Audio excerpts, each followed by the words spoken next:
mengurusi Al-Quds. Jadi Smart untuk di dalam Al-Quds punya banyak program juga. Program Smart di dalam Al-Quds itu misalnya Badal Aqsa. Jadi Muslim di Indonesia minta digantikan berkunjung ke Al-Aqsa dengan saudara-saudara yang ada di sekitar Al-Quds. Itu Badal Aqsa. Itu salah satu program kita. Nah, program yang lain itu Quran Circle. Nah, jadi apa namanya pendidikan Al-Quran di dalam Al-Aqsa. Itu juga ada pembiayaan dari Smart. Juga ada apa namanya untuk perempuan-perempuan murabitoh. Jadi apa pemberdayaan ekonomi dengan lembaga Nisaul Aqsa. Nah, satu ketika ya tentu saja kemudian diskusi tentang saya ingin ke Al-Aqsa begitu ya. Lalu partner kita ya, orang yang selalu diskusi dengan kita tentang Al-Aqsa, dia ketawa. You can go, but I cannot guarantee that you can come back. Nah, jadi apa namanya, kamu mungkin bisa masuk ke Al-Quds, tapi saya nggak jamin kamu bisa kembali begitu. Mengapa? Karena track record saya sebagai orang yang terlibat secara aktif dengan pembelaan kepada masyarakat Palestina dan Al-Quds, dan itu banyak jejaknya banyak di sosial media, dan itu adalah salah satu cara dari mereka untuk mendeteksi siapa yang masuk. Jadi masuk mungkin, keluar belum tentu begitu. Nah, jadi apa namanya kami kemudian janjian nanti kita akan bertemu di Al-Aqsa ketika Al-Aqsa sudah dibebaskan dari penjajahan dan kami sudah menentukan akan berkumpul di mana. Jadi kalau kami janjian akan ketemu nanti di samping mimbar Salahuddin yang dibuat oleh Muslim asal Jepara. Jadi dulu mimbar Salahuddin ini terbakar, lalu ada lomba seluruh dunia untuk membangun replikanya. Yang memenangkan perlombaan itu adalah Muslim dari Jepara. Nah, jadi kami kemudian menentukan nanti insya Allah akan kumpul di sebelah mimbar Salahuddin dan nanti mereka akan membawakan kue khas dari Palestina kepada tim yang ada dari Indonesia. Ya, insya Allah Al-Quds akan merdeka dan kita akan berkumpul nanti di sana. Masya Allah, tabarakallah. Ternyata untuk memperjuangkan aku saja, Masya Allah banget ya Bunda ya. Maksudnya ada konsekuensinya kayak seperti tadi yang sudah Bunda jelaskan, bahwa ternyata kalau kita di depan sebagai garda terdepan, itu juga akan ada hal-hal yang mungkin harus mempersiapkan mental. Wah, saya tidak kebayang sekali Bunda seperti apa. Maksudnya Masya Allah sekali ketika Bunda terus-menerus untuk memperjuangkan Al-Quds, dan dengan segala konsekuensinya, Masya Allah, tabarakallah. Di sini juga mungkin sesuai dengan relate di sini, Bunda ada yang bertanya, Bunda pernah nggak dari Ahmad Zainuddin, Bun ingin bertanya, pernah nggak dapat teror atau semacamnya karena menjadi penggerak Smart satu tujuan? Bagaimana Bunda menyikapinya? Punten Bunda, pertanyaan pertama. Ini sesuatu yang sifatnya tidak bisa dibuktikan ya. Karena kalau terbukti maka kemudian dia bisa dijadiin sebuah kasus begitu. Saya akan bagi nggak ya? Senyaman jadi katakanlah apa namanya,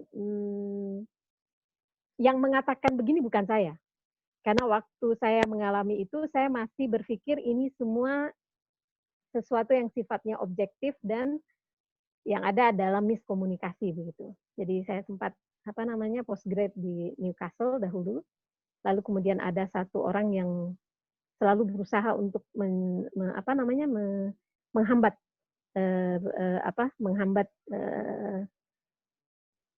usaha saya untuk belajar di sana. Posisi dia waktu itu di atas supervisor begitu. Nah, sampai satu ketika sahabat dari London itu nanya, Mbak Imun namanya siapa sih begitu. Saya sebutkan nama yang bersangkutan. Lalu teman mengatakan, oh my God, he is Jewish. Orang itu Yahudi.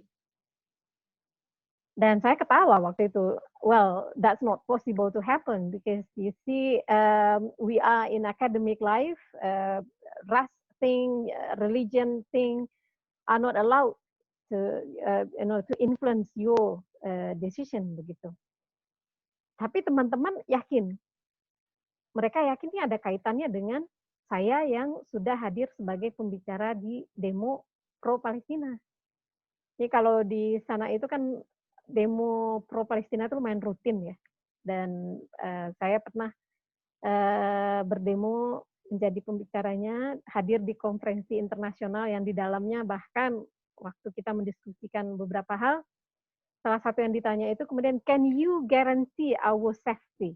Are you sure there is nobody from the intelligence here? Wah, saya terus waktu itu, wah ini pertemuan apa begitu? Karena yang hadir memang Dubes Palestina, Direktur International Lawyer yang membawa, yang saat itu menyiapkan berkas untuk menyeret Israel ke ICC, International Criminal Court. Kita tahu saat ini sedang ongoing begitu penyeretan Israel ke ICC.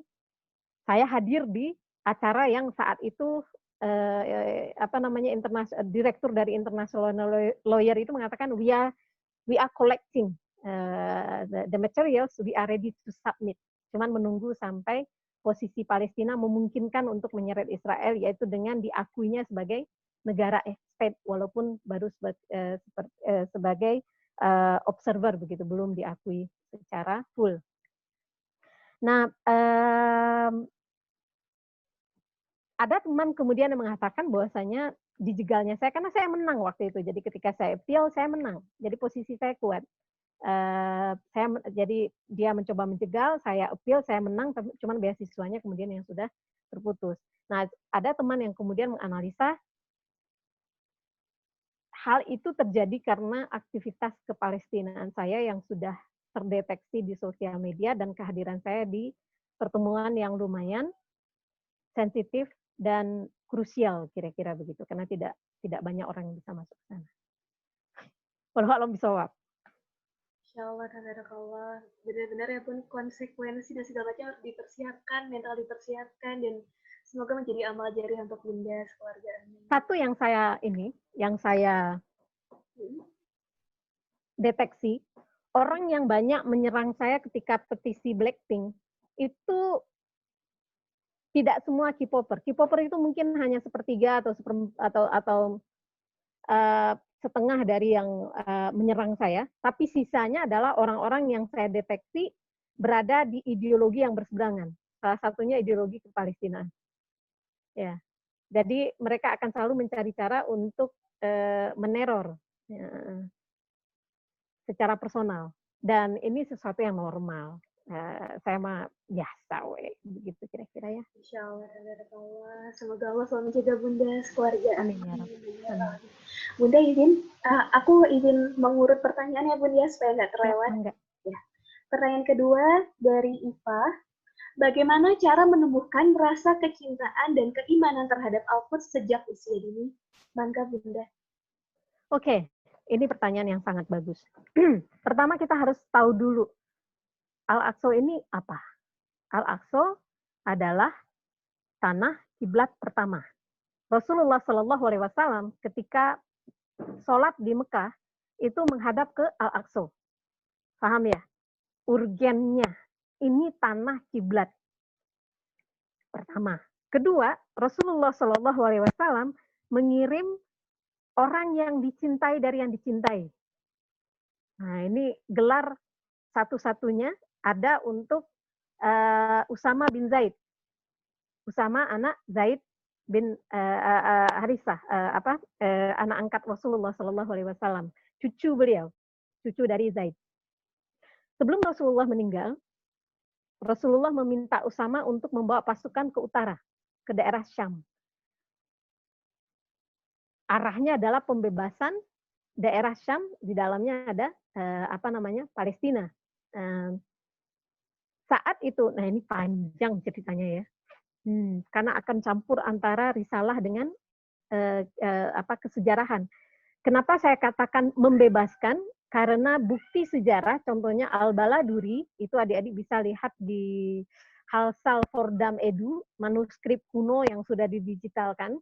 Adik-adik kan lihat, Baladuri berbicara tentang penduduk Hims yang memilih berada di dalam kepemimpinan Muslim Jadi penduduk kota Hims ini terdiri dari Kristen dan Yahudi. Ketika Abu Ubaidah bin Jarrah, ini prosesnya udah lewat ya, Usama udah, lalu pasukan berikutnya yang terakhir kemudian hampir pemimpin terakhir yang memimpin pasukan Muslim itu adalah Abu Ubaidah bin Jarrah.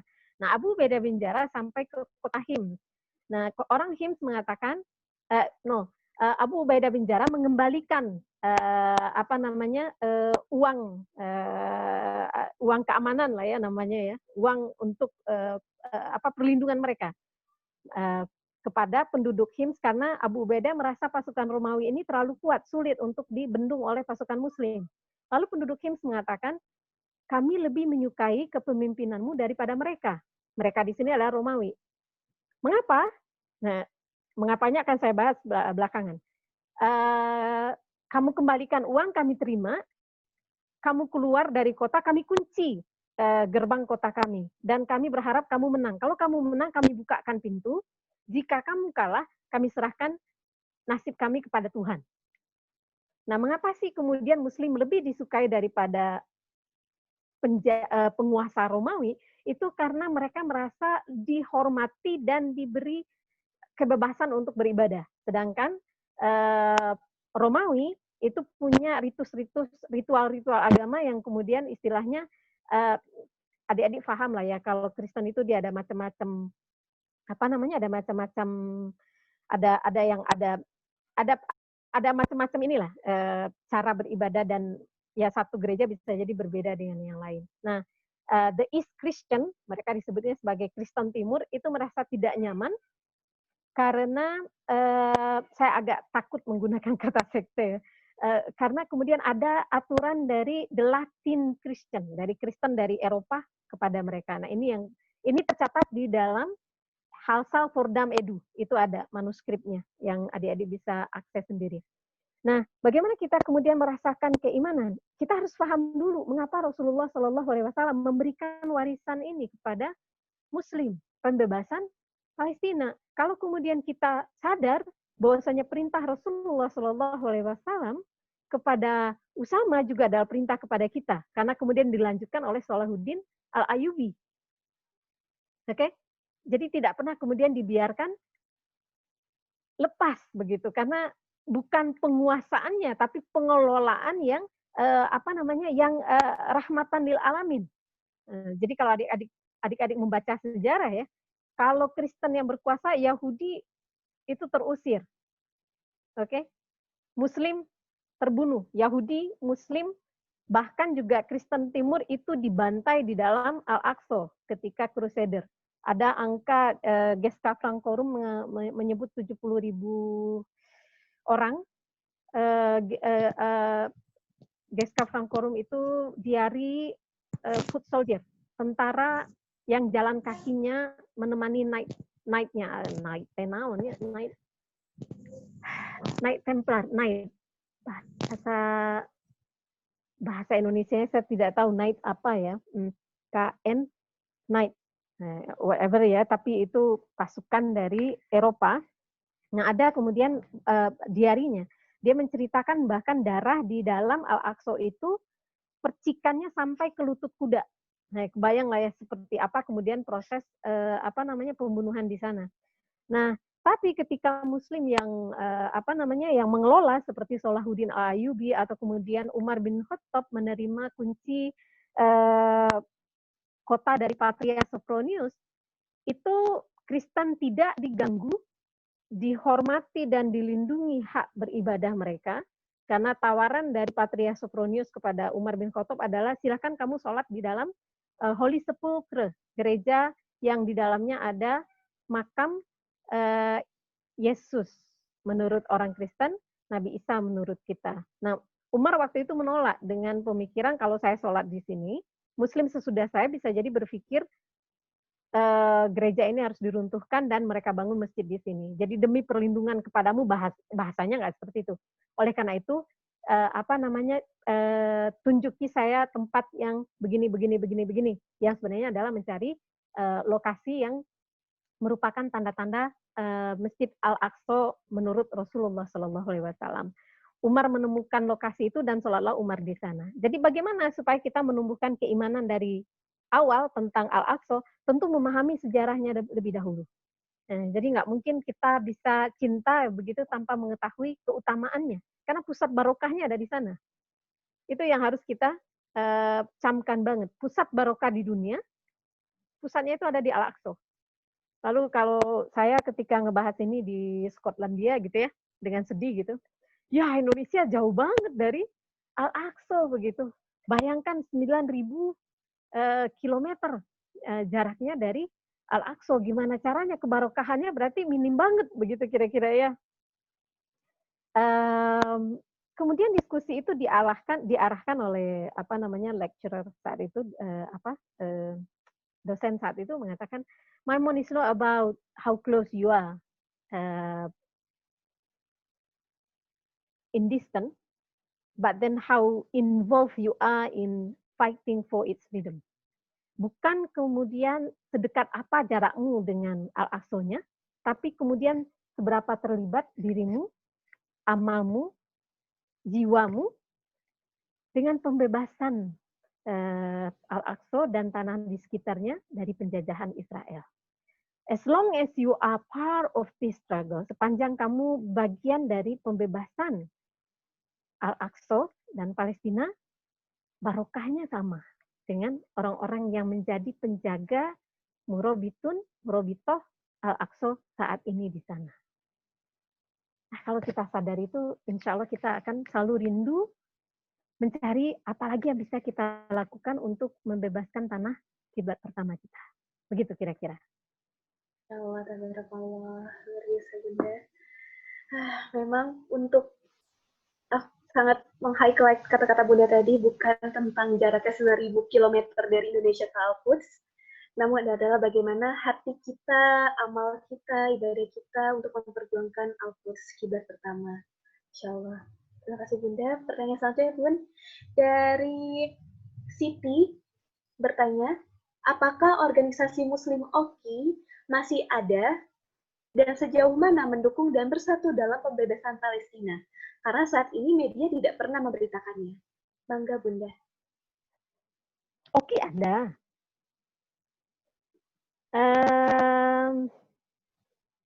Sejak apa kemudian mereka memperjuangkan? Ya seperti yang adik-adik baca di media. Ya begitu. Saat ini negara yang banyak mendukung secara intens, Turki, Malaysia,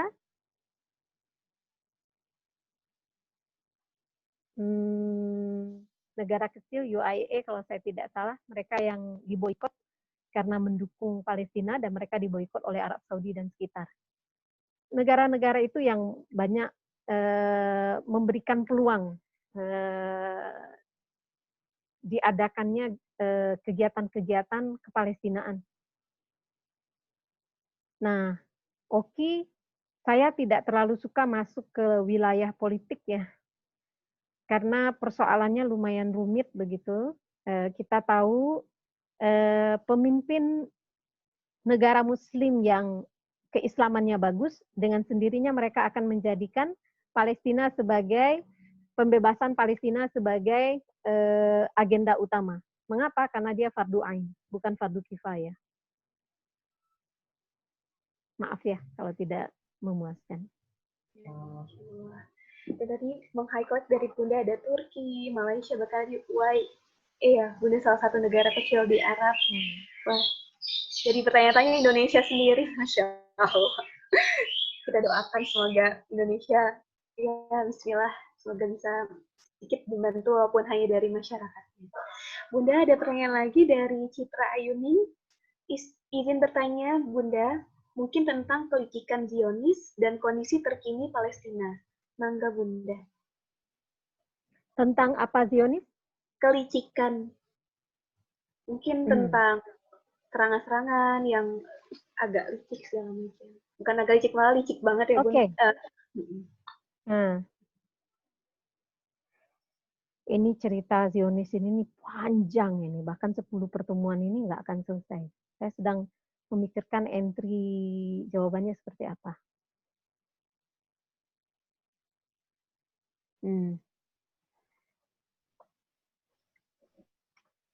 Zionis ini tidak sekedar eksis mulai 1800 sekian. Ia secara movement, mereka eksis nampak mulai melakukan berbagai movement-movement itu di 1800 something. Akan tetapi, kira-kira 2016 kalau saya tidak salah, saya dulu ke Jerman selama beberapa minggu untuk riset gabungan antara Unpad dengan Erfurt. Nah, dalam satu momen itu kita diterima oleh Presiden Turangia di istananya begitu kira-kira, atau disebut Erfurt Hall. Kami diperlihatkan ruangan lokasi Alexander bertemu dengan Napoleon dalam The Conference of Erfurt. Itu diskusi antara Napoleon dengan Alexander Rusia untuk bagi-bagi lah istilahnya. Kamu boleh ekspansi sampai mana, saya akan ekspansi sampai mana, kita kira-kira akan istilahnya nego seperti itu di daerah Erfurt, di ruangan yang spesifik, dalam gedung yang spesifik tadi. Di gedung ini, kata Presiden Turangia, sekali seminggu diadakan morning tea. Diikuti oleh the elite in the society. Jadi kayak minum teh bersama sekali seminggu, kalangan elit. Oke? Kalau kata Presiden ini, to exchange information. Karena koran, radio nggak cukup, jadi pertemuan sekali seminggu itu untuk istilahnya ngobrol-ngobrol santuy, begitu kira-kira. Saat kami lagi diskusi dan seterusnya, salah satu mahasiswa nengok ke saya, Bu, lihat Bu, di atas, begitu. Ada apa gitu? Lihat deh Bu, sebelah sana. Saya ikut melihat, dan ternyata ada di bagian, jadi adik-adik bayangkan ya, langit-langit ruangan tuh tinggi, dan itu seperti lukisan sejenis lukisan-lukisan yang keren-keren yang adik-adik lihat di video dan di film-film lah kira-kira, bagus lukisan itu. Nah, di salah satu bagian langit-langit itu ada mata jadi segitiga begitu, dan ada mata satu. Tanda apa itu? Tahu ya, segitiga, mata satu. Itu di langit-langit. Kalau tidak dilihat banget, dia nggak kelihatan. Karena orang di sekitar saya juga ikut heboh melihat, wah gitu kan, gitu kan, ada yang sangat ekspresif, wah kayak gitu. Presidennya mengatakan, oh don't worry, it was in the past. Now no anymore. Itu dulu di masa lalu, sekarang nggak lagi. Nah, yang harus adik-adik baca adalah, artinya gedung yang istimewa katanya tempat bertemu the elite untuk minum pagi sekali seminggu, ini adalah lokasi para aktivis segitiga mata satu. Lalu kemudian pertemuan Napoleon dengan Alexander memilih gedung itu, mesti bukan karena, oh itu kosong yuk kita sewa yuk. Enggak, bukan karena itu. Pasti karena ada signifikan, ada kepentingan tertentu, ada posisi tertentu, sehingga kemudian dipilih pertemuan ini di wilayah yang khas ini. Nah, saya rasa adik-adik bisa mengambil simpulan sendiri begitu. Ketika saya jalan-jalan sekitar Erfurt, memang lambang-lambang itu banyak terlihat di beberapa gedung tua. Lalu di luar Erfurt sedikit itu ada museum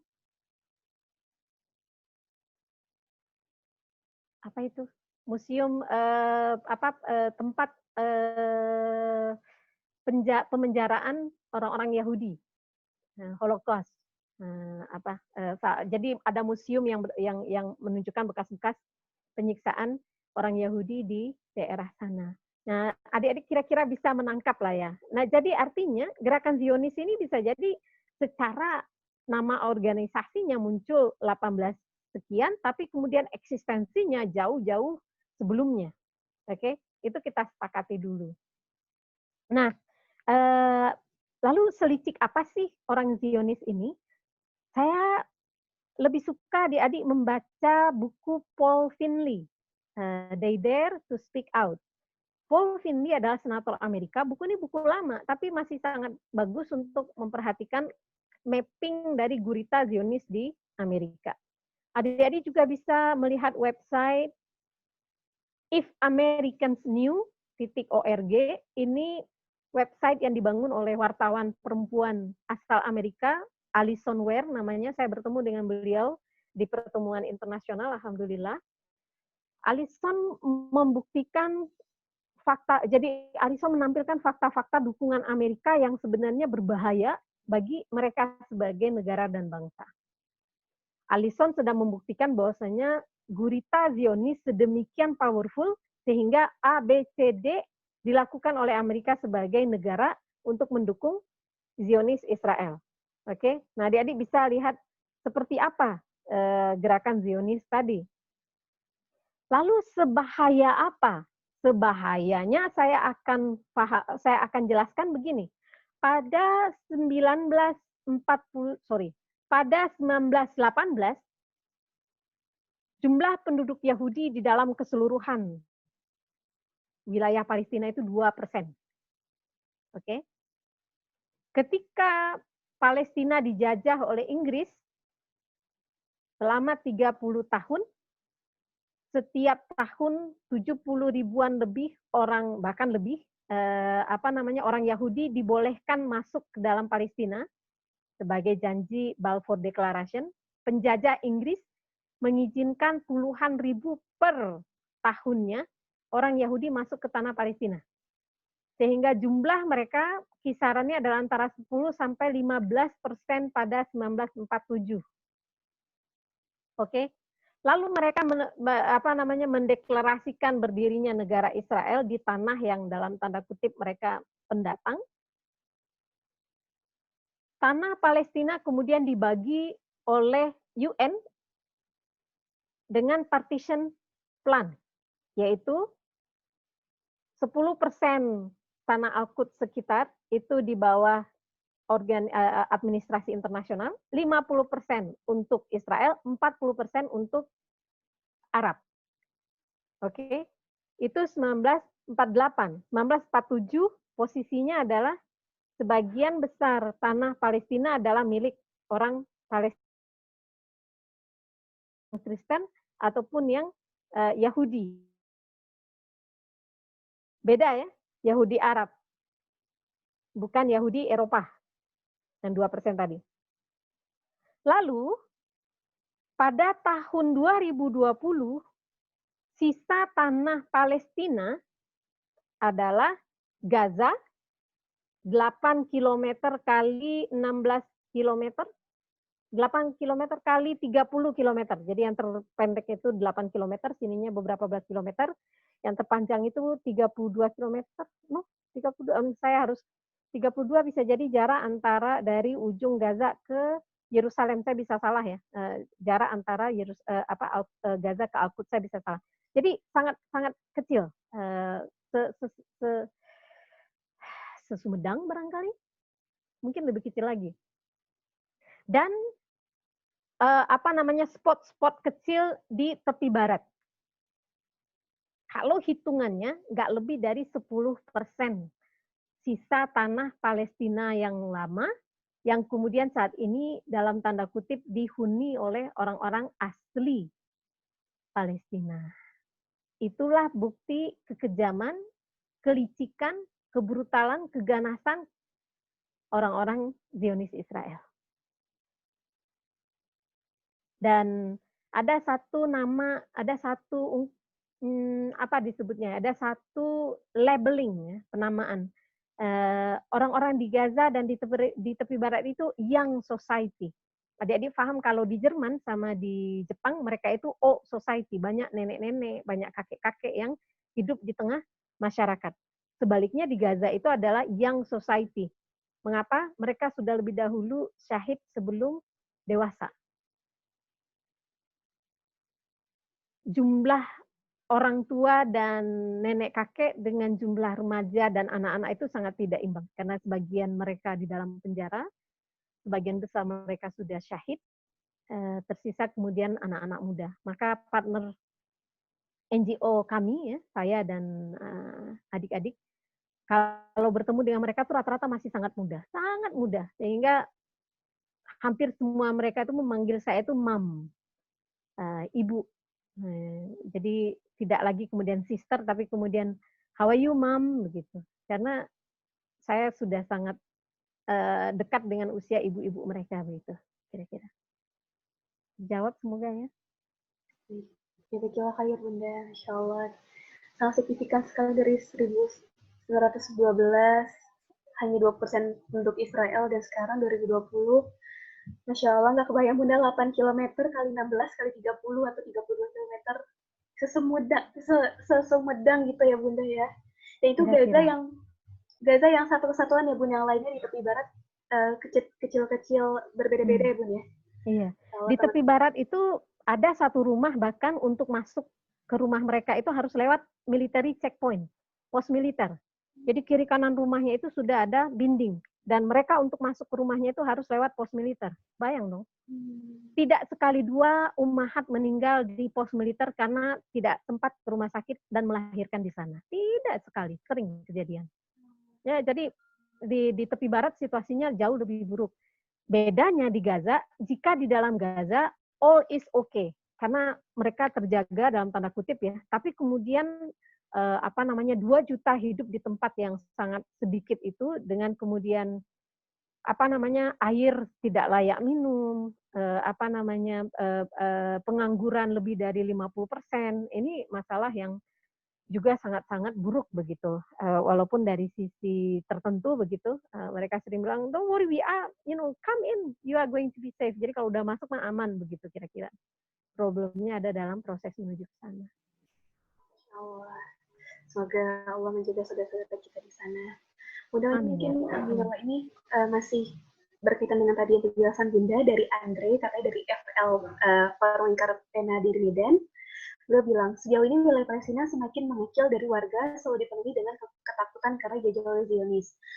Apakah dengan situasi yang demikian, ada negara-negara yang vokal membantu selain Turki, maupun tadi Bunda sebutkan ada Malaysia, ada UAE, terus negara mana saja yang bersedia membantu Palestina baik secara moral dan material, Bun? Ada yang saya lupa, karena tadi kita hanya konsen bicara OKI ya, negara Islam. Ada satu negara yang kecil banget, sama kecilnya dengan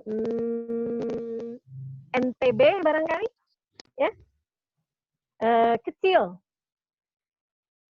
Ireland, Irlandia, oke. Irlandia ini sudah dari beberapa tahun ke belakang itu memproses sebuah undang-undang di mana dan undang-undang, jadi mereka prosesnya itu kan lumayan ya bertingkat. Jadi dari sini dulu dari high tier, lalu low senat gitu. Jadi dari ini dulu lalu nanti turun ke parlemen yang ini itu sudah saya rasa hampir final dan itu sudah menjadi kebijakan di dalam kehidupan sehari-hari mereka. Undang-undang yang akan memasukkan siapapun, saya ulang. Undang-undang yang akan menjadikan membeli produk Israel dari tanah yang dijajah sebagai tindak kriminal. Jadi siapapun yang membeli barang-barang yang berasal dari tanah yang dijajah oleh Israel, tanah Palestina, maka siapa yang membeli itu dia bisa dipenjara. Ini dia. Keren kan? Nah, ini sebagai negara luar biasa. Saya lumayan sering ketemu dengan aktivis dari Italia, apalagi kemarin ya, itu anggota parlemen Italia. Bicaranya sangat berapi-api dan dia orang yang membawa hak-hak Palestina di parlemennya. Saya juga bertemu dengan banyak lah ya pertemuannya. Tapi intinya adalah kalau negara, sebentar ada lagi satu, saya lupa namanya, Swedia apa di mana, ada negara Eropa daratan. itu mereka menolak berangkat ke, jadi komers, naon komers teh, sejenis kadin kita gitu, kamar dagang, sejenis kadin kita, kira-kira kebayang ya, mereka menolak berangkat ke Israel karena bagian dari memboikot Israel. Jadi ada negara-negara di Eropa dan yang paling famous, yang paling terkenal adalah Irlandia, karena mereka sudah sampai pada level membuat perundang-undangan yang akan mengkriminalisasi, ya, yang akan menjadikan tindak kriminal orang-orang yang melakukan jual beli produk pertanian kah, produk apapun yang berasal dari wilayah yang dijajah oleh Israel. Nah ini negara Barat. Bicara tentang organisasi, ya, saya sebagai NGO begitu, ada banyak sekali organisasi yang kemudian melakukan gerakan-gerakan pro Palestina yang saya nilai sendiri dibandingkan dengan gerakan pro Palestina di dalam negara Muslim terbesar di dunia, Indonesia, kita masih sangat kalah dibandingkan dengan remaja-remaja yang ada di Barat dengan gerakan BDS, Boycott, Sanction, Divestment. Dan gerakan BDS ini dia mulai di Kanada, berkembang di di Amerika, mulai di Eropa, berkembang di negara-negara sekitar, bahkan di Inggris. Saya tidak sekali dua kali diajak untuk demo piket di depan Mark Spencer-nya Newcastle hari Sabtu, khusus hari Sabtu piket untuk bawa poster menjelaskan kepada orang siapapun yang belanja di Mark Spencer pada hari Sabtu ini, seluruh keuntungan bersih itu akan diberikan kepada Zionis Israel. Your pound is become a bullet that kill innocent children. Kira-kira begitu pesan yang disampaikan oleh ibu-ibu ini. Dan yang melakukannya adalah non-Muslim. Anak-anak punk, anak-anak gothic yang lipstiknya warna hitam, yang kukunya dicat hitam, anak-anak yang yang kalau sehari-hari adik akan ketemu mungkin akan menjauh. Tapi di luar negeri, mereka yang terdepan melakukan pembelaan kepada Palestina. Di kampus tidak sekali dua kali kejadian pembicara dari Israel datang, mereka dengarkan sebentar, lalu mereka secara serentak keluar dengan yel-yel Free Palestine. Ini tidak sekali dua kali, ada banyak video, termasuk di Prancis juga. Nah, remaja-remaja tadi BDS ini non-invasive movement, ya, gerakan damai begitu. Mereka menyampaikan informasi, misal Coca-Cola sudah melakukan apa di Israel sehingga wajar produk mereka harus kita hindari, boykot begitu. Nah, gerakan mereka ini boykot, divestment, sanction pada tahun 2000, saya lupa ya, 2018 atau 2017, itu menurunkan investasi luar negeri yang masuk ke Israel itu sampai 45%. Luar biasa kan? Jadi level investasinya itu menurun 45%. Saya pernah mencatat dulu, itu ada laporannya, dan ini membuat Israel melakukan penekanan kepada universitas-universitas tempat anak-anak aktivis ini sekolah. Jadi kayak siapapun yang melakukan BDS, mereka istilahnya ditekan, kegiatan mereka dilarang. Apalagi yang kemarin mereka lakukan ya. Jadi ada wartawan perempuan menjadi pembicara utama di sebuah forum, karena dia pro BDS, dia sebelum mengisi acara disuruh tanda tangan kalau dia tidak akan bicara tentang pro BDS dan seterusnya. Ketika dia menolak, dia kemudian dicekal, tidak boleh menjadi pembicara. Seperti itu kira-kira. Termasuk di, kalau saya tidak salah, beberapa negara ya, itu sudah keluar undang-undang yang mengatakan gerakan BDS ini adalah gerakan anti-Semit. Jadi mereka masuk ke ranah ini gerakan yang terlarang begitu, karena dianggap anti-Semit. Menarik lah, tapi intinya berkaca dari Irlandia, negara yang kecil di pojok Inggris sana, dengan masyarakat yang nggak sekaya Inggris ya, tapi kemudian negaranya memiliki kepedulian yang tinggi, sampai-sampai saya tidak sekali dua kali membaca dan melihat aktivis pro Palestina di Irlandia itu piket di dalam mall-mall. Jadi mana yang masih ada masih produk Israel itu mereka buang. Mereka koordinasi dengan mall, mengatakan this is not allowed, dan seterusnya, dan seterusnya. Nah, dengan demikian, yang mau saya sampaikan adalah, iya tadi saya menyebutkan 3 negara Islam, 3 negara yang banyak muslimnya, dan yang saya sampaikan barusan adalah negara barat.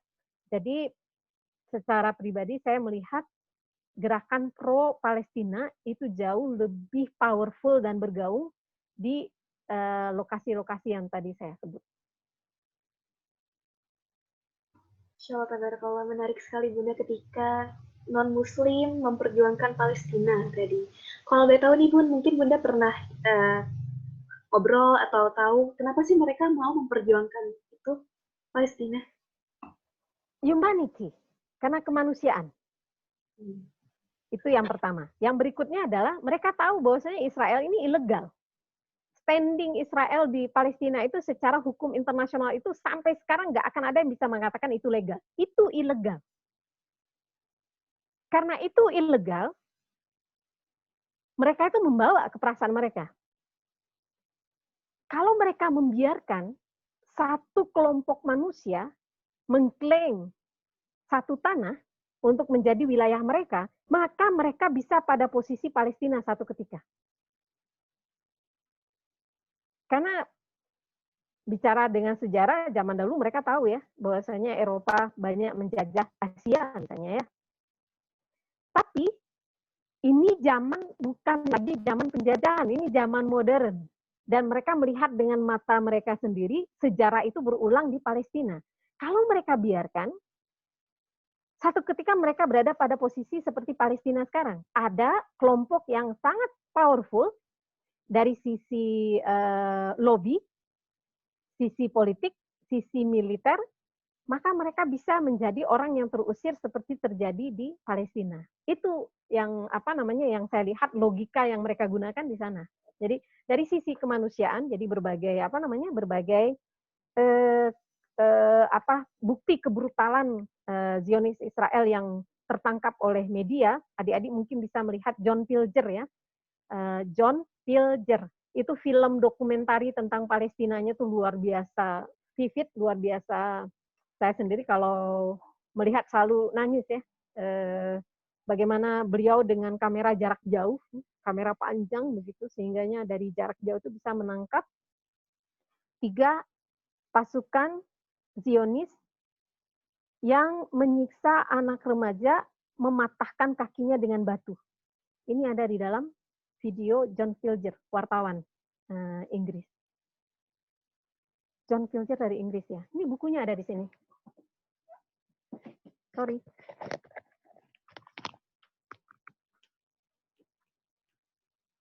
Ini salah satu buku dari John Pilger, Hidden Agenda.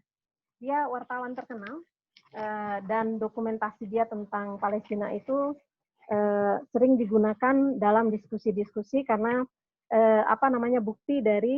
bukti kepada dunia internasional bahwasanya wartawan yang objektif menangkap berbagai bukti kebrutalan penjajah Israel terhadap bangsa Palestina. Nah, bentar. Ya. Tadi pertanyaannya ini kan ya mengapa orang-orang non-muslim itu banyak melakukan pembelaan ya. Seperti itu. John Pilger salah satunya. Tokoh yang lain yang terkenal itu Noam Chomsky. Bukunya ada nggak ya? Kayaknya agak jauh Noam Chomsky. Itu beliau orang Yahudi yang menjadi pembela kemerdekaan Palestina luar biasa intens dalam wacana-wacana internasional beliau. Begitu kira-kira. Insya Allah. Orang yang non-muslim saja tergerak hatinya nih teman-teman, gimana kita yang bahwa Al-Quds menjadi kiblat pertama, bahkan tadi kata Bunda dari Usama bin Zaid, lalu dilanjutkan oleh Salahuddin Al-Ayyubi, semua itu tidak pernah dilepaskan oleh muslim. Orang muslim, non-muslim lagi seperti itu, semoga menjadi impact juga untuk diri kita semua teman-teman, amin. Bunda, ada lagi pertanyaan dari Vira. Titik kritis, punten ada motor lewat. Titik kritis kondisi Al-Quds di mana? Terus mudah atau tidak izin orang-orang Indonesia mau ke sana? Jazakillah Bunda. Tahun 2002, titik kritis, tahun 2002, saat saya mengambil Islamic Jerusalem Studies di Skotlandia, dosen saya dan kolega saya, sebagian besar orang Palestina. Salah satu mahasiswa PhD yang yang sering bertemu, Haitham namanya, Haitham asal Al-Quds. Riset Haitham bidang arsitektur. Riset Haitham adalah tentang Al-Quds bawah tanah. Jadi di bawahnya Al-Quds. Jadi lorong-lorong terowongan yang ada di bawah Al-Quds. Nah, kami pernah melakukan diskusi tentang hasil riset Haitham, dan sayangnya waktu itu saya tidak pernah terpikir untuk meminta fotokopi foto-foto tersebut ya. Saya tidak pernah terpikir untuk minta kopian dari foto-fotonya Haitham. Tapi tahun 2002 itu Haitham sudah mengatakan bahwasanya penggalian di bawah Masjidil Aqsa itu tertutup dan sudah sangat berbahaya bagi eksistensi Al-Quds. Bahkan kalimat Haitham, if they put a dynamite here and there, kalau mereka meletakkan zat peledak di beberapa tempat, itu Al-Aqsa itu akan runtuh. Itu dari sisi ini ya, dari sisi keamanan fisik. Dari sisi keamanan non-fisik, kalau karena corona memang tidak hanya di Al-Aqsa saja yang ditutup, di dalam Gaza juga masjid-masjid ditutup. Jadi ini tidak sesuatu yang berbeda ya. Jadi Al-Aqsa ditutup, masjid di dalam Gaza juga ditutup karena corona. Tapi sebelum corona, pendatang ilegal settler, pendatang ilegal itu beberapa kali sehari dijaga oleh pasukan Zionis itu masuk dan beribadah di dalam Al-Aqsa. Jadi adik-adik bayangkan, beberapa kali sehari orang-orang Yahudi dikawal oleh pasukannya masuk ke dalam Masjidil Haram, beribadah di dalamnya, lalu kemudian menistai Masjidil Haram kita yang di Mekah. Harusnya perasaan kita sama.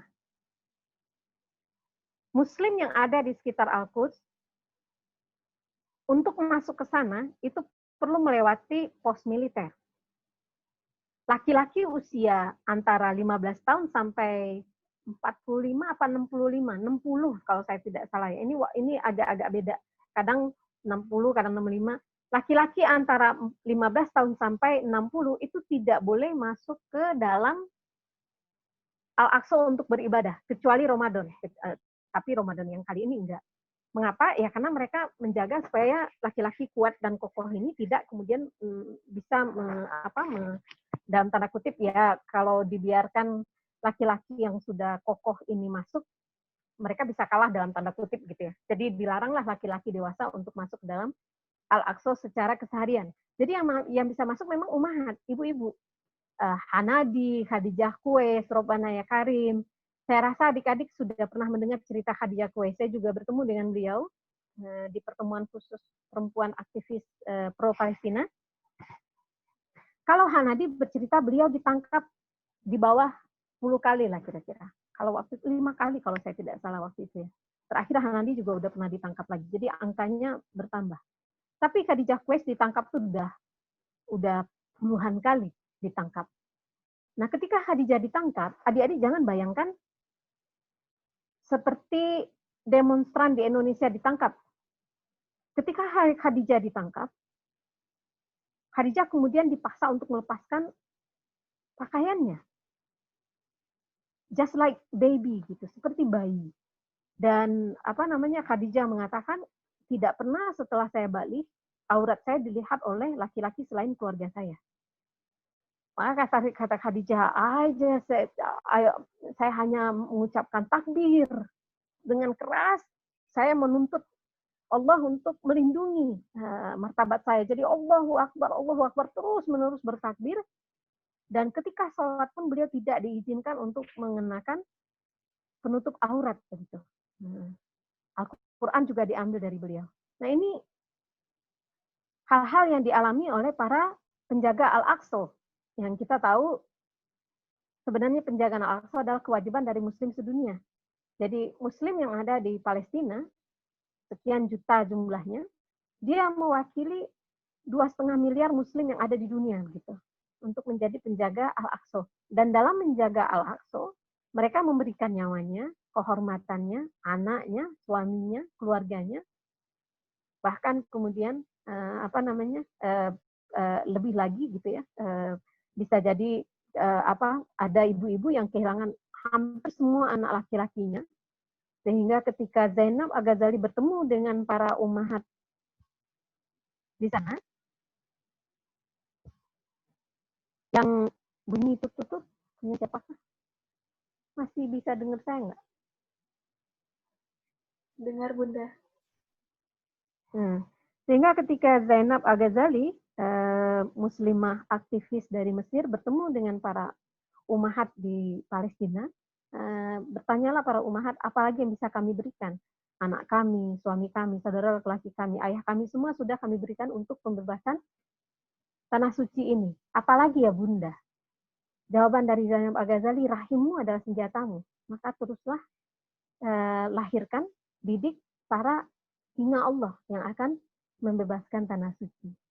Ini sesuatu yang jarang kita rasakan begitu ya, bahwasanya rahim kita ini adalah senjata kita. Rahim muslimah adalah senjatanya untuk melahirkan para generasi pembela agamanya. Itu kira-kira.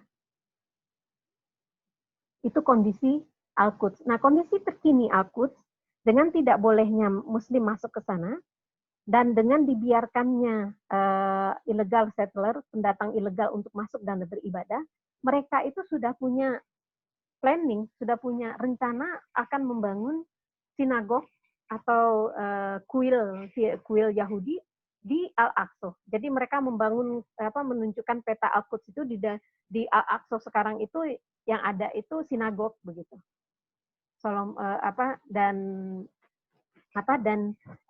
Ya walaupun katanya itu sesuatu yang dalam tanda kutip tidak serius, tapi kita sudah melihat itu ini ya, gambar yang diberikan kepada dubes Amerika gitu, dari orang Israel memberikan kepada dubes Amerika, ya itu udah semacam simbol bahwasanya rancangan mereka adalah menggantikan Al-Aqsa dengan sinagog mereka.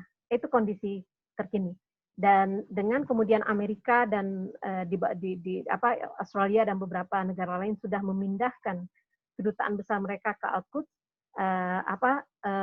deal of century atau steal of century ya, perampokan abad ini, dia sudah pelan-pelan eksis di lapangan secara kuat, dan tinggal kemudian kita Muslim sebagai pemilik resmi dari Al-Aqsa, apakah kita akan terus diam atau kita mulai melakukan sesuatu.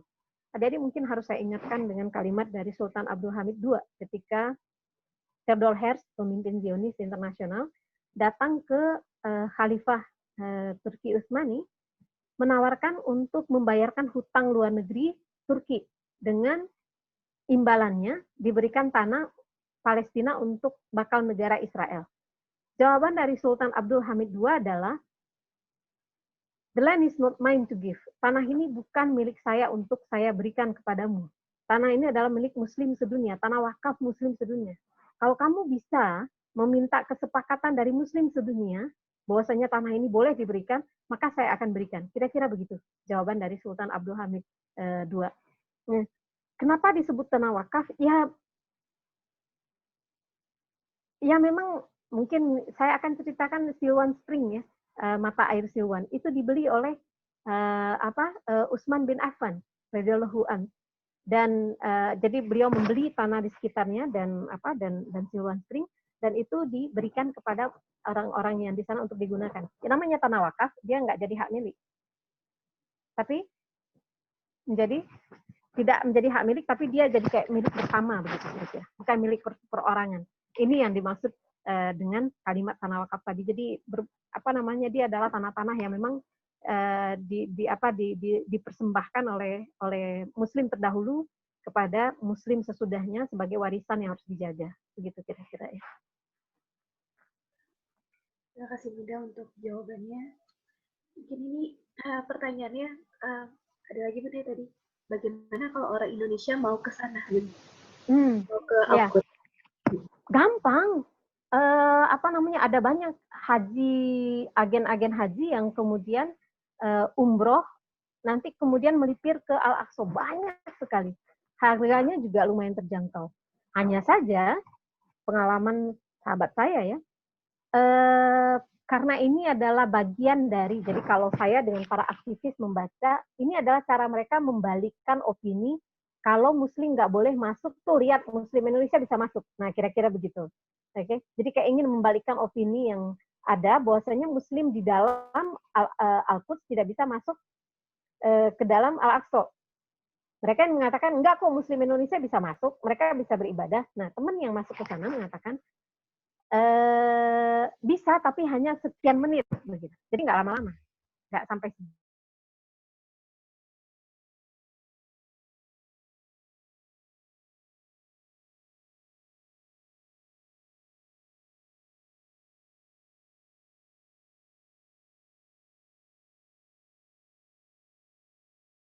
kemudian dia tidak diizinkan masuk. Jadi mereka sentimen juga untuk orang-orang tertentu.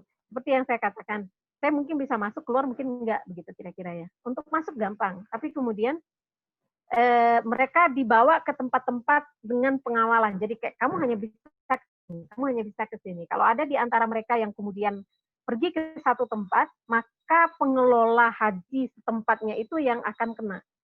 Jadi dia mengatakan, kami sering mendengar, ya kalau kamu nggak begini nanti saya yang kena. Nah, gitu-gitu kira. Jadi kalau ibu, kan Dian ingin membeli cenderamata dari Palestina yang jualan tuh, itu nggak boleh, dilarang. Nah, ada banyak foto dan video di mana untuk berusaha mengembangkan ekonomi Muslim di Al-Quds itu benar-benar disiksa begitu, tidak bisa berkembang, sehingga mereka curi-curi cara untuk bisa berjualan kepada Muslim yang mengunjungi Al-Quds. Nah, kadang-kadang harus menerobos gang-gang begitu, sehingganya bisa buru-buru bertukar antara cenderamata dan uang. Jadi itu kondisinya ya. Muslim Indonesia bisa masuk, gampang masuk. Hanya saja hati-hati, jangan sampai kita menjadi perpanjangan mulut dari Israel dengan mengatakan semua oke-oke aja, kami bisa ibadah di dalamnya. Karena sejatinya itu tidak keadaan yang sesungguhnya. Itu barangkali. Terima kasih Bun atas jawabannya Bun. Jadi terbayangkan nih Bun, bagaimana saudara kita di anggapan, saya jujur kayak belum terpikirkan nih sebelum kita ngobrol barusan, saya itu intens komunikasi dengan tiga orang Pak kami yang ada di dalam Gaza. Karena saya Smart dengan Ruku itu kita menyambungkan ribuan orang tua asuh Indonesia dengan hampir 1.600 1.700 penghafal Quran. Jadi orang tua asuh dari Indonesia, anak asuh penghafal Quran Gaza. Jadi kami intens dengan Gaza, intens ngobrol. Kemudian kami ngobrol tentang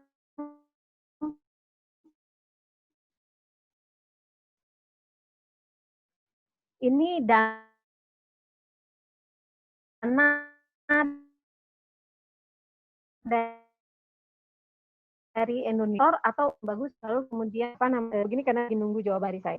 Saya mengatakan, I call the supervisor of girls students. She told me we have a lot of students belong to families and they are not new for their child Idul Fitri untuk baju murid-murid penghafal Quran. Nah, ini tadi yang kami diskusikan. Jadi kondisinya mereka hidup seperti apa? Tingkat pengangguran itu 50%, kalau nggak lebih, dengan kondisi corona sekarang. UNHCR itu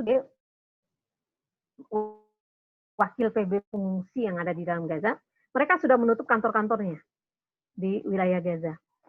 Sehingga apa namanya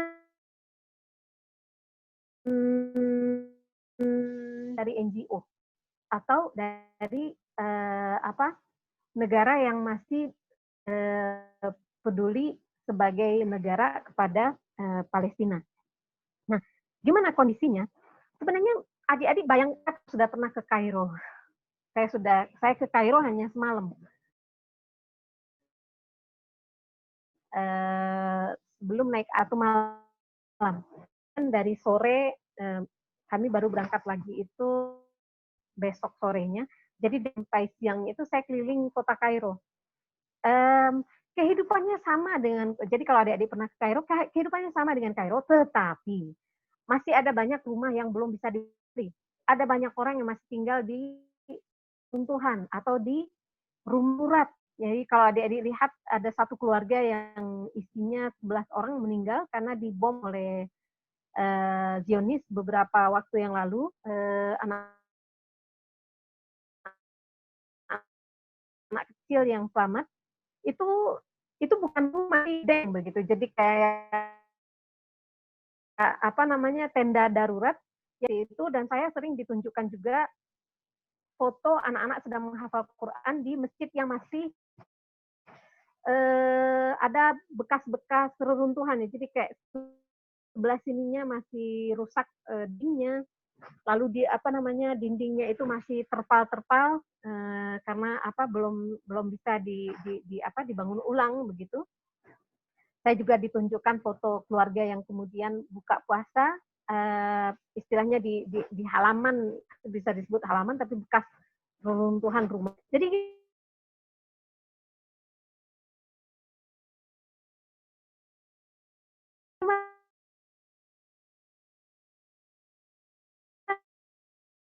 kondisinya adalah kan yang kemudian bahasanya open air prison, penjara yang langitnya terbuka kira-kira. Jadi kebayang ya, kalau penjara kita bisa bebas nggak sih? Benar enggak. Jadi bayangkan sebuah kabupaten yang kemudian kalau lockdown kita itu ini kan kita masih bisa ke Bandung, saya masih bisa ke Bandung kalau saya nggak demam begitu kan. Orang dari Bandung masih mungkin ke Sumedang kalau dia nggak demam. Jadi ketika dilihat digunakan gun termometer dia nggak demam, dia bisa lewat. Tapi demikian halnya dengan Gaza. Pintu Gaza keluar itu lewat Rafah. Jadi antara Gaza dengan Mesir. Itu hanya dibuka beberapa hari dalam sebulan. Antrian untuk keluar itu bisa beberapa hari. Jadi jadi begitu terdengar nih pintu mau dibuka, mereka sudah antri untuk bisa keluar. Ada yang untuk berobat ke Mesir, ada yang untuk sekolah, ada yang urusan yang lain-lain begitu. Nah jadi bayangkanlah Bandung yang kemudian dikunci untuk masuk keluarnya itu benar susah, tergantung Israel mau apa, dan Mesir maunya apa, dan kita hidup di dalam aja. Jadi apa yang ada di dalam itu yang kemudian harus kita gunakan untuk 2 juta orang. Nah, ini situasinya barangkali yang untuk bisa dan tiap hari masuk untuk menembak. Saya bisa kalau saya sedang sedang dalam tanda kutip intens kontak ke sana, itu sering dapat video mereka live menunjukkan rudal kalau bahasanya si resist, kalau bahasa kita rudalnya nembak ke para pejuang. Nah kan drone yang nembak mana yang mereka mau. Bayangkan penyusupan yang terjadi beberapa pasukan khusus Sinbad masuk ke dalam Khan Yunis untuk menanam alat sadap yang akan bisa memetakan pergerakan Muslim se-Gaza, dan digagalkan oleh pasukan Izzuddin Al-Qassam. Sampai Nur Barokah, komandan Izzuddin Al-Qassam itu syahid dalam proses melindungi Muslim Gaza dari serangan Israel. Karena kemudian begitu pasukan ini dideteksi, pasukan Izzuddin Al-Qassam menyerang 12 orang ini, datanglah dua pasukan dua pesawat militer membombardir pasukan Barokah daratnya. Maka yang tertangkap itu kalau saya tidak salah 3 orang tertangkap hidup, tapi kemudian Komandan Al-Qassam Khan Yunis Nur Barokah itu syahid. Itu kondisi Gaza. Saya sulit untuk menjelaskannya lebih dalam lagi, tapi tingkat kemiskinan di sana ya lebih buruk dari Indonesia. Kira-kira begitu. Dari semoga bisa memberikan rasa ingin berkontribusi juga untuk kita semua ya teman-teman ya. Di sini dari Mutia bertanya Bunda, bagaimana kemudahan untuk memberikan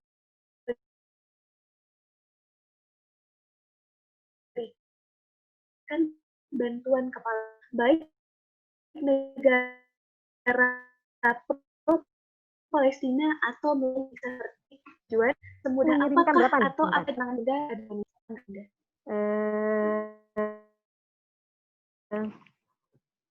Kalau dihitung-hitung ini hampir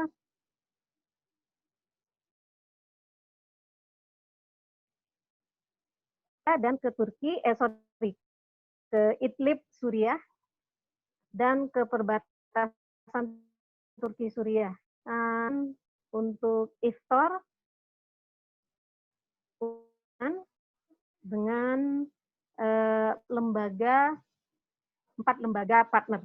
Segampang apa? Ya, saya nggak akan mungkin menceritakan bagaimana cara saya komunikasi dengan mereka masalah keamanan begitu. Tapi kami komunikasi hampir tiap hari. Kira-kira begitu. Kalau adik-adik punya sesuatu yang akan iftar saat ini itu sekitar 60.000. Silahkan lihat di Instagram Smart 171 tulisannya, IG-nya Smart 1. Lihat program-program, bahkan sekarang adik-adik bisa berinfak dengan GoPay di Instagram, gampang untuk kenceleng untuk Palestina. Memang kegiatan kemanusiaan Palestina, walau 2 bulan terakhir ini kami intens juga untuk COVID-19 di Indonesia, hampir 500 juta, mengirimkan lebih ke 120 rumah sakit, APD dan suplemen terdisrupsi ya. Biasanya Ramadan ini semua pemikiran itu untuk Palestina, tapi karena kita juga punya persoalan besar, maka kemarin sampai sekarang Smart masih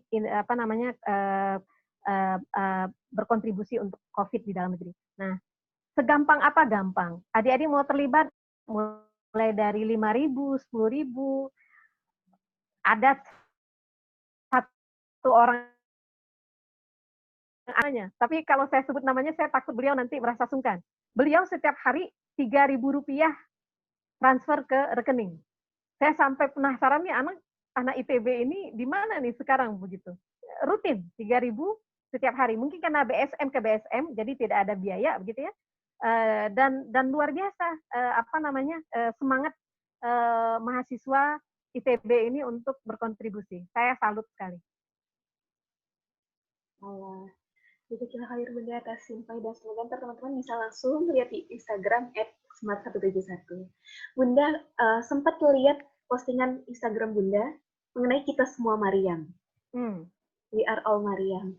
Dan kalau nggak salah juga dijelaskan bahwa yang menjaga Al-Aqsa adalah dari Siti Maryam, bahkan sampai sekarang udah Bunda katakan bahwa adalah perempuan-perempuan.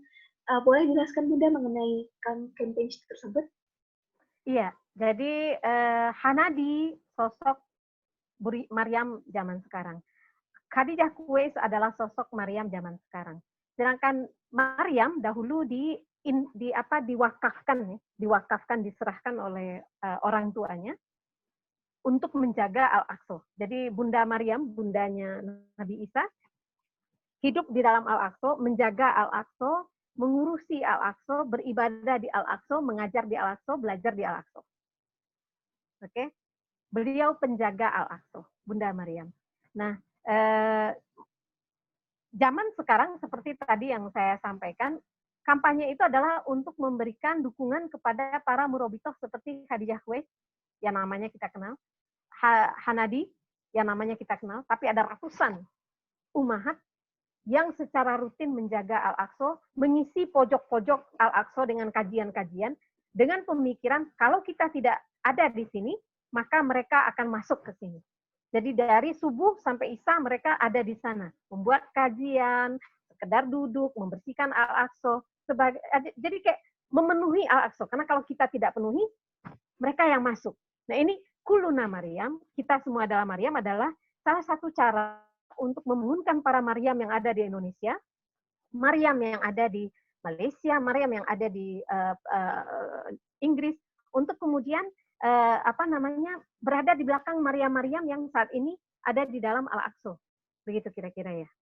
Kita semua Maryam. Kita jaga Al-Aqsa dengan cara yang kita sanggup. Silahkan adik-adik terlibat dengan program Badal Aqsa yang kami masih gulirkan dengan teman yang ada di dalam Al-Aqsa. Jadi membiayai satu student, satu siswa untuk menjadi pengganti adik-adik memenuhi Al-Aqsa. Kita nggak bisa ke sana, tapi kita bisa biayai siswa yang ada di sekitar Al-Quds untuk masuk ke dalam Al-Aqsa menjadi pengisi Al-Aqsa atas nama kita. Begitu ya, Kuluna Maryam. Amin. Kuluna Maryam. Dan salah satunya yang campaign di Indonesia setahu saya adalah Dr. Ola Tolib, mungkin Bunda tahu ya, yang temannya Razan, Insya Allah, tabarakallah. Semoga nanti teman-teman bisa dicari lagi mengenai Kuluna Maryam. Oke, Bunda, ini ada lagi yang bertanya, mungkin agak sampai jam berapa ya? Ini udah mau sudah mau buka puasa bukan? Saya harus siap-siap untuk ini. Namanya satu pertanyaan lagi boleh Bunda? Bunda, ini ada beberapa banyak pertanyaan nih Bun. Namun ada yang politik, ada yang gimana Bunda kalau tentang politik? Kalau politik saya rasa biarkan teman-teman Palestina mengurus masalah politik internal mereka. Baik. Kita konsentrasi kepada masalah kemanusiaan dan dukungan kepada Muslim yang ada di dalamnya. Insya Allah. Setuju Bunda, afirmasi sekali. Mungkin di sini karena di Bunda request seperti itu, aku izin ada pertanyaan dari Vini di Sulawesi. Izin bertanya Bunda, Bunda boleh minta nasihat untuk anak muda saat ini, khususnya yang ada di Europe ini, untuk bisa berpartisipasi di Palestina. Mungkin udah Bunda sebutkan, tapi mungkin boleh disampaikan lagi pun sebagai penyemangat. Smart Satu Tujuan itu punya program Baik Berisik. Baik Berisik. Isinya ada 2.000 remaja, Baik Berisik, 2.000 remaja terlibat di dalam kelas-kelas kepalestinaan, terlibat blasting informasi dan kampanye kepalestinaan. Tujuannya adalah kita jadi semut-semut kecil. Mungkin sepertinya tidak ada arti semut yang bisa diinjek, yang bisa disiram sehingga kemudian habis. Tapi bagaimana dengan sekecil apapun yang kita bisa menjadi bagian dari perjuangan pembebasan. Gunakan untuk menyebarkan informasi tentang saudara-saudara kita di sana. Facebook-nya, saya tidak tahu adik-adik masih pakai Facebook apa enggak. Gunakan Twitter, cari aktivis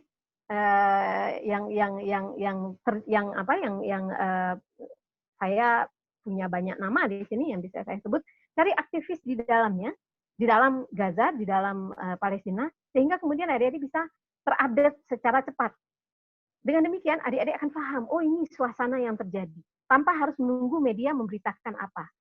Dengan keterlibatan secara intelektual, dengan emosi yang juga dijaga, dengan keimanan yang, dan selalu minta kepada Allah, karena Allah hanya memilih orang-orang yang terbaik saja untuk kemudian terlibat dalam perjuangan pembebasan Palestina. Allah memilih yang terbaik dari hambanya untuk terlibat dalam pembebasan Palestina. Jika Allah sudah pilih dirimu, bersyukurlah. Dan jaga itu semua dengan amal baik. Karena kita bisa terlempar dari perjuangan pembebasan Palestina kalau kita kemudian diam. Jadi apa yang bisa dilakukan? Lakukan sekecil apapun yang bisa dilakukan. Dari materi yang tadi, cari beberapa poin sebagai pesanmu pribadi di Instagrammu masing-masing. Lihat saya banyak masalah-masalah kepalestinaan, walaupun 2 bulan terakhir banyaknya tentang ini ya, tentang COVID, tapi ada banyak tulisan yang adik-adik bisa akses tentang Palestina. Atau Instagram Smart lah, karena khusus di Instagram Smart satu itu ke bawah scroll down, itu ada materi yang saya berikan untuk sejarah negeri 3 agama dan seterusnya. Jadi adik bisa belajar dari sana, ambil informasi dari situ, verifikasi jika adik-adik mau, ada banyak buku yang bisa dibaca, saya punya banyak buku juga. Nah, kemudian gunakan itu semua untuk konten adik-adik sebagai keterlibatan adik-adik dengan pembebasan tadi. Oke, sesederhana itu insya Allah. Insya Allah, tabarakallah, jazakallahu khair Bunda atas pencerahannya. Afwan. Luar biasa. Sebenarnya masih banyak lagi sih Bun pertanyaan. Tapi Bunda mau siap-siap untuk berbuka puasa keluarga ya Bun ya. Iya, karena di rumah ini tidak ada yang, karena kita kan ini ya social distancing. Jadi yang nolong di rumah itu tidak ada lagi yang datang untuk nolong di rumah. Jadi semua harus dikerjakan sendiri. Mohon maaf. Insya Allah, tabarakallah, baik Bunda. Mungkin untuk teman-teman tetap stay dulu. Sekarang kan di akhir akan ada mengisi form mengenai rating seberapa manfaat pada hari ini. Masya Allah sangat bermanfaat kalau untuk sikap pribadi. Mungkin sedikit the last terakhir Bunda, closing statement dari Bunda untuk kita semua pada saat ini. Mantap. Satu ketika nanti Allah mengatakan bahwasanya kita akan dikumpulkan di Al-Aqsa. Maka marilah berjuang untuk mendapatkan posisi terbaik ketika nanti kita dikumpulkan di Al-Aqsa. Apa yang kita lakukan dalam pembebasan kiblat tanah, kiblat pertama kita, sesungguhnya dia akan menjadi saksi seperti apa nanti posisi kita ketika dikumpulkan nanti di Al-Aqsa. Jadi detik-detik berikutnya bisa jadi kita tidak ada di sini dengan virus corona segala macam, kita tidak tahu apakah besok atau minggu depan kita masih hidup apa enggak. Tapi pastikan hari-hari kita, detik kita memikirkan tentang pembebasan tanah kiblat pertama. Semoga keinginan kita yang ikhlas untuk terlibat dengan pembebasan tanah suci ini, Allah akan bukakan berbagai cara sehingga bisa benar-benar terlibat di dalamnya. Saya selalu yakin, kalau kita ini, Allah akan bukakan cara. Jadi jangan berpikir, oh tapi dia jauh, oh saya nggak kenal Bu Imun secara personal, saya nggak kenal Smart, saya nggak kenal ini semacam. Yakinlah, you have a will, Allah akan alirkan kepada medan perjuangan itu. Dan jika engkau sudah berada di sana, syukuri. Itu dulu yang pertama, syukuri Allah sudah berikan jalan untuk bisa terlibat, dan setelahnya jaga amalnya sehingga konsisten. Begitu barangkali ya. Maaf lahir batin. Jika ada salah dari saya semata, jika ada kebenaran, sesungguhnya milik Allah saja. Alhamdulillah, jazakallahu khair Bunda Imun atas insight-nya pada hari ini, ilmunya, sharingnya semuanya. Semoga Allah selalu menjaga Bunda sekeluarga. Amin. Dan juga semoga Smart 171 semoga Allah selalu berkahi. Dan buat teman-teman yang mau ikut berpartisipasi untuk donasi, bahkan juga dibuka untuk Idul Adha, mohon maaf maksudnya kurban di Palestina ya Bunda ya? Ada. Tabungan kurban. Boleh nanti dilihat Smart 171 dan juga Baik Berisik ya. Untuk informasinya lebih jelas akan saya sharingkan di grup WhatsApp. Baik, terima kasih lagi jazakallahu khair. Maaf lahir batin. Sampai nanti insya Allah. Assalamualaikum. Waalaikumsalam warahmatullahi wabarakatuh. Jazakallahu khair Bunda. Afwan. Buat teman-teman masih stay di sini ya, karena mau di-share dulu mengenai rating pada hari ini. Mohon tunggu sebentar ya teman-teman, mohon tetap stay. Dan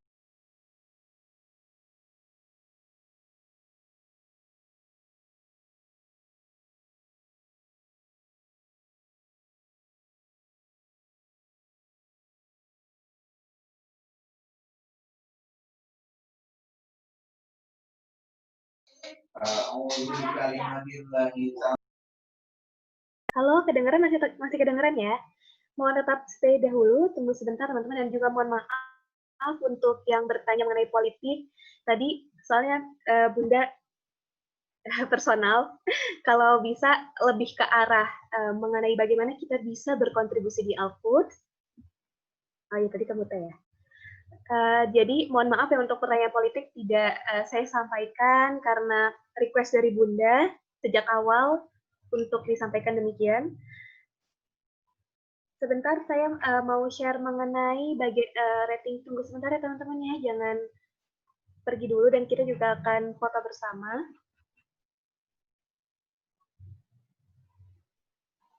Tunggu sebentar.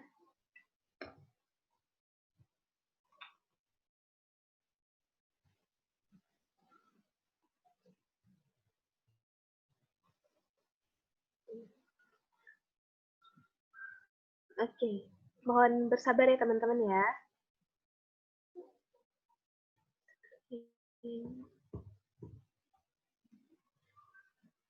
Mungkin boleh dulu dibuka kameranya karena kita mau foto bareng dulu.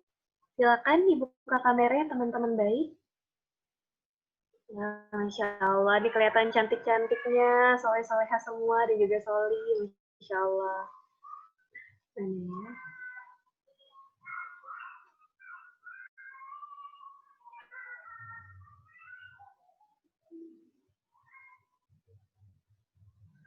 Sebentar, bersabar ya teman-teman ya.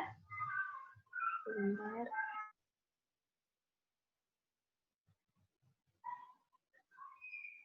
Oke, di sini juga mau sebelum foto ini masih banyak yang belum membuka videonya, mungkin masih ditunggu kameranya.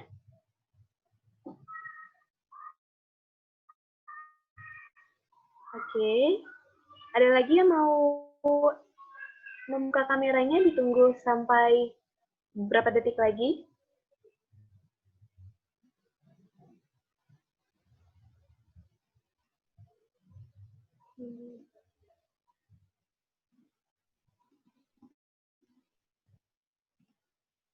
Oke.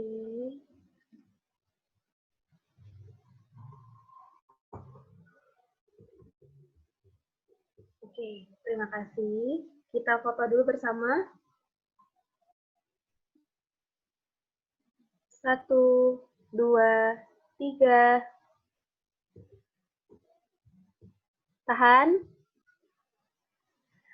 1, 2, 3. Masya Allah dia pakai bendera Palestina. Oke, Masya Allah dia kecil khair. Yap. Jangan di close dulu teman-teman. Tunggu sebentar. Ada informasi sedikit.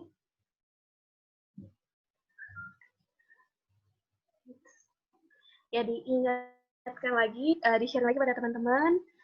Ahlan Ramadan ini juga campaign-nya adalah untuk memberikan, untuk teman-teman diberikan wadah untuk mengikuti donasi untuk negeri. Boleh nanti di-save untuk barcode-nya dan juga nanti akan di-share lagi di grup untuk donasi ventilator dari Kang Syarif yang dibuatkan oleh Kang Syarif, yaitu narasumber kita pada hari ketiga.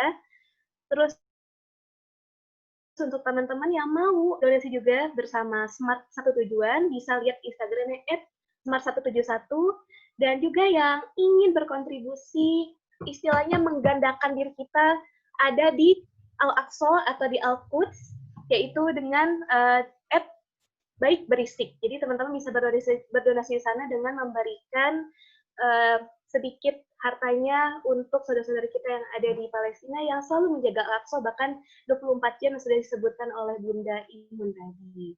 Masya Allah. Punten teman-teman masih tetap stay, karena ini masih menunggu Kang Givari sebentar aja buat reaksinya sebentar. Teman-teman.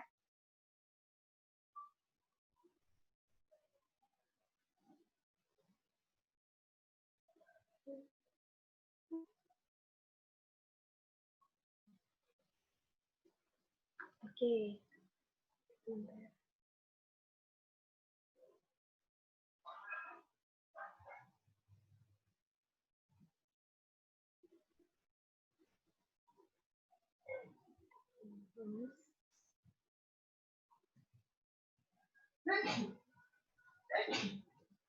Bentar ya.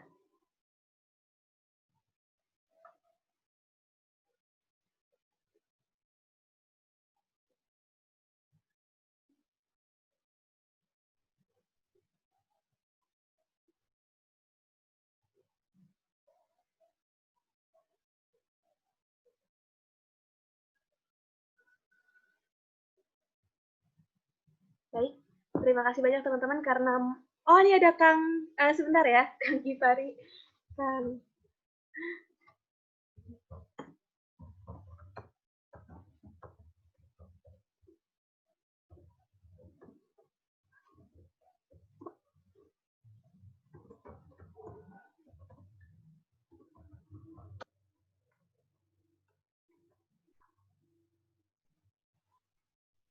Mohon bersabar teman-teman, terima kasih banyak sudah membersamai.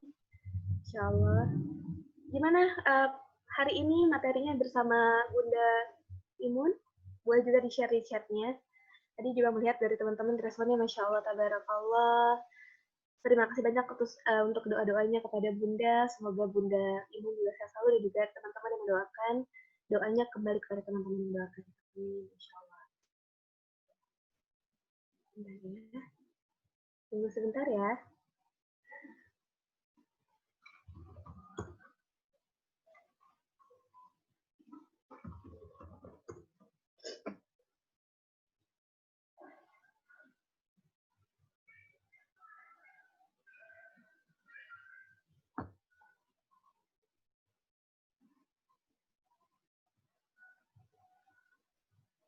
Oke, ini sudah muncul untuk pollingnya. Silakan teman-teman di polling. Terima kasih.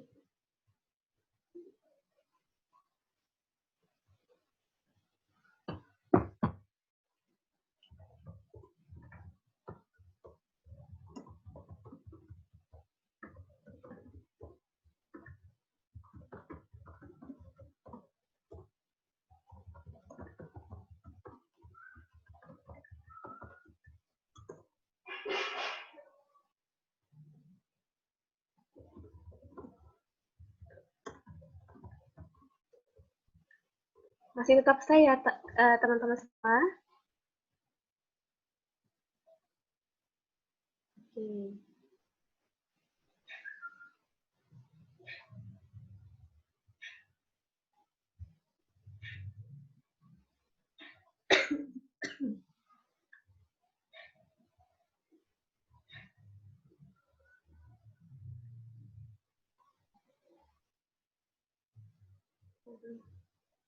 Ada sekitar 6 orang lagi yang belum. Yuk ditunggu yuk teman-teman yuk.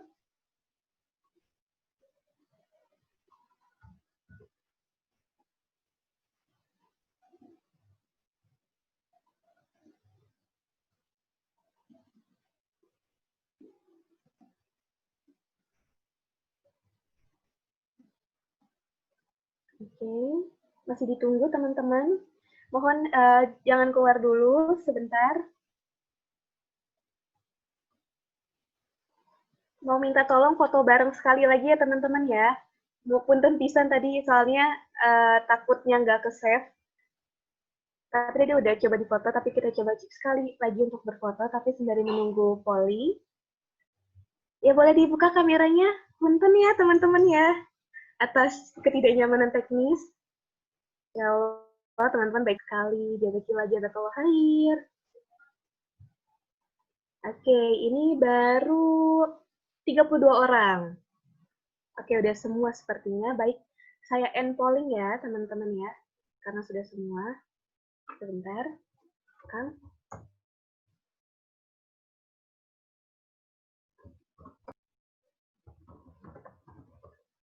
Kalau boleh tahu ini dari teman-teman dari mana aja? Dari Jakarta, Bandung, Tangerang Selatan, kayak ada Tangerang juga nih. Atau dari mana aja kah teman-teman semua di sini? Bandung hadir, Bandung. Oh iya, boleh dibuka kok mutenya. Unmute juga boleh. Mana ya? Unmute. Oh, oke. Dari mana aja nih kalau Bandung. Insya Allah. Boleh dibuka sekali lagi ya kameranya teman-teman ya. Bukan bisa. Mantap Kang Azhar. Ini Kang Gifari. Kang. Udah aku screenshot. Ada yang pakai laptop nggak di situ? Vika, udah aku screenshot ya. Gimari Sofi.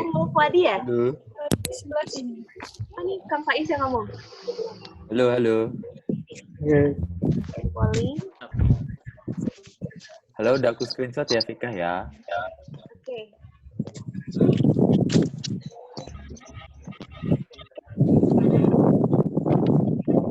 Gimana Gif? Udah Gif? Udah, Bro. Udah kan? Sudah. Dong, sekali lagi biar kerasa fotonya. Ya udah, 1, 2, 3. Lagi 1, 2, 3. Mantap.